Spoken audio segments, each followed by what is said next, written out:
আয়াত ৩৭। আলাম ইয়াকু নুতফাতাম মিন মানিয়্যিন ইউমনা। অনুবাদ, সে কি বীর্যের স্খলিত শুক্রবিন্দু ছিল না? আয়াত ৩৮। ثم كان علقة فخلق فسوى। অনুবাদ, তারপর সে আলাকায় পরিণত হয়, অতঃপর আল্লাহ তাকে সৃষ্টি করেন এবং সুঠাম করেন। আয়াত ৩৯। فجعل منه الزوجين الذكر والأنثى। অনুবাদ, অতঃপর তিনি তা থেকে সৃষ্টি করেন যুগল, নর ও নারী। আয়াত ৪০। أليس ذلك بقادر على أن يحيي الموتى।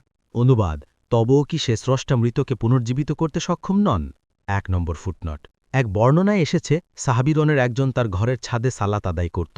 যখনই সূরা আল কিয়ামার এই আয়াতে পৌঁছত, তখনই তিনি বলতেন, পবিত্র মহান তুমি, অবশ্যই হা। লোকেরা তাকে জিজ্ঞেস করলে তিনি বললেন, আমি রাসূলুল্লাহ সাল্লাল্লাহু আলাইহি ওয়াসাল্লাম থেকে তা শুনেছি।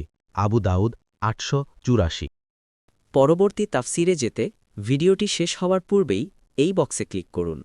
ভয়েস বা উচ্চারণে অনিচ্ছাকৃত ত্রুটি ক্ষমাসুন্দর দৃষ্টিতে দেখবেন ইনশাআল্লাহ।